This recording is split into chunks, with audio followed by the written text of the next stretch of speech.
Hey guys, this is Mr. A. Crizzy here, and welcome back to another movie review.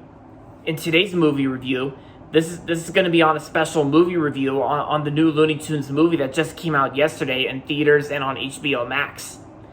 And of course, it's the sequel, the standalone sequel to the 1996 movie Space Jam, and that's going to be on Space Jam: A New Legacy. So, Space Jam: A New Legacy is directed by Malcolm D. Lee and stars LeBron James, Don Cheadle, Zendaya, Jeff Bergman, Eric Bauza, and yeah. So, Space Jam: A New Legacy is about LeBron James as he has a son and a family, but then of course they both end up getting inside a computer system that's led by the villain in this film, played by Don Cheadle, and so. And then, of course, like LeBron James and his son get separated from each other, and so in order to get his son back, Don Cheadle's character, Don Cheadle, challenges LeBron James in a basketball game, and so LeBron James teams up with the Looney Tunes, and of course you also get like a bunch of other Warner Brothers characters out there, and so all the Looney Tunes, and so pretty much all the Looney Tunes and LeBron James have to team up. They have to form a team. And hopefully they can win the basketball game in order to get LeBron James' son back. So, and there you have it. So, when going into this movie, I was really looking forward to seeing Space Jam: A New Legacy, since it really did interest me a lot. Since I loved the first Space Jam movie from 1996, and as you can see, guys, I still have the first movie on DVD right here. Yep. The first Space Jam movie I actually recently rewatched again on HBO Max not too long ago, and to this day it still holds up as a childhood classic from the 90s. Space Jam, with the first movie that had Michael Jordan and of course Bugs Bunny. We can't forget about Bugs Bunny and other Looney Tunes characters. And of course I've had this DVD for a really long time, and yeah. I still love the first Space Jam movie. It's hilarious, and it's great, and it's definitely a childhood classic from the 90s, like 1996. And it's also kind of and this movie is also turning 25 this November, which is pretty cool. And then when a sequel was coming out, there's been many discussions for a sequel to Space Jam. Because I think a long time ago, back in the 2010s decade, they announced that LeBron James will be starring in a sequel to Space Jam. Yeah.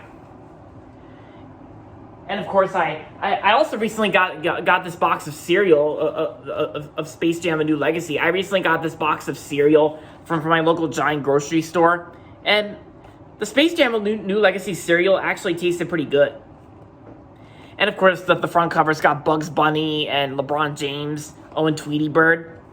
The backside here features cartoon version of LeBron James, like in the movie, of course. Daffy Duck, Bugs Bunny, and Tweety Bird, and of course Lola Bunny. Yep, Lola. And so, the movie Space Jam: A New Legacy actually turns out to be pretty good. It's not just pretty good. It was awesome. No joke. I actually love this movie. I actually loved it as the first movie. Yeah, because the point is, guys, I don't really care what those critics on Rotten Tomatoes are saying about the film. I still love this movie, and despite its flaws, despite some problems with the film, we all know one problem with the film is basically that Pepe Le Pew the skunk is not in Space Jam: A New Legacy, unlike the first movie, because blame it on that cancel culture drama bull crap. Yeah, screw cancel culture.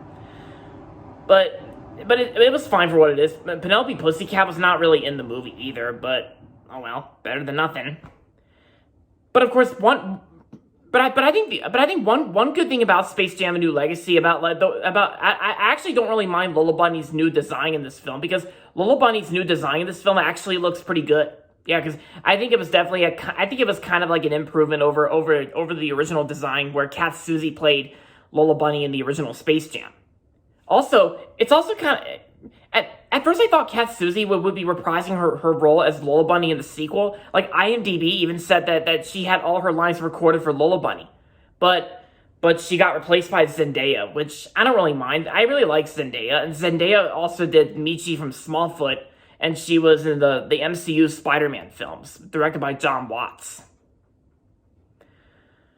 But yeah, I still think Zendaya was still pretty awesome as Lola Bunny, and I don't really mind her new design at all, because I think it looks kind of better than the original design, because at least Warner Brothers knew that the furry fandom is very controversial these days, because we got DeviantArt, the creepy place with furry art. Yeah, because at least the good thing is Lola Bunny. At least the good thing is they never made Lola Bunny look sexy, like, hey guys, what's cooking? Yeah, no, not like that. It's just they actually improved on Lola Bunny's design for Space Jam: A New Legacy. Yeah, and I feel good about that.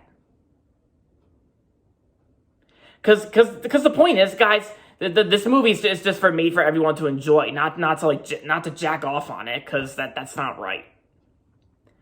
But yeah, so Zendaya was awesome as Lola Bunny, and Jeff Bergman did a great job as Bugs Bunny. Yep, Jeff Bergman, Eric Bauza did good, and as for LeBron James and Don Cheadle, they both weren't too bad in this film. LeBron James was pretty good, and Don Cheadle's the villain. He wasn't too bad. And even I thought it was also pretty cool how the hybrid of CGI and hand-drawn animation and live action, I thought it was pretty cool. And when watching scenes in this movie, like the way the hand-drawn animation looks in this film, it kind of felt like I was actually watching a hand-drawn animated film in theaters. Yeah, which is pretty cool. And I thought LeBron James's cartoon design looked good. And there are some parts in this film that gets like very hilarious, and yeah. And of course, you also got some surprise actors that make cameos in this film. No worries, I won't give away anything. And of course, all the other Warner Brothers characters that make cameos in this film, they're surprising. They're fun. They're fun and enjoyable to watch. And definitely, Space Jam: A New Legacy is also one of my all-time favorite movies of 2021 as well. Yeah. So overall, Space Jam: A New Legacy was an awesome 2021 movie, and I'm going to give Space Jam: A New Legacy a 4 out of 5. Yep, 4 stars out of 5. If you love Looney Tunes, and if you love the first Space Jam movie from 1996, then I'm sure you'll like the sequel, Space Jam: A New Legacy. Then I'm sure you'll love it. Yes, so I definitely recommend it. Like, feel free to check it out in theaters or stream it on HBO Max. Which I think a lot of people. I think there might be some people and kids, like parents and kids, will probably go out and see this movie. And I know there's gonna be a lot of people out there seeing Black Widow as well. And I enjoyed Black Widow as well. Yeah. But yeah, so definitely check out Space Jam: A New Legacy if you haven't yet. And I know there's another movie that came out yesterday called, like, a sequel to Escape Room. Like, Escape Room Champion of Tournaments. Like, Tournament of Champions. Like, the new Escape Room film, which didn't really interest me much. Since I never saw the first Escape Room from 2019. But, yeah. So there you have it, guys. That's going to be it for my movie review on Space Jam: A New Legacy. And that's going to be it for this video. So make sure to give this video a thumbs up and subscribe to my channel if you haven't yet. And as always, thanks for watching. And until next time, this is Mr. A. Crizzy saying, goodbye, everybody, and that's about it.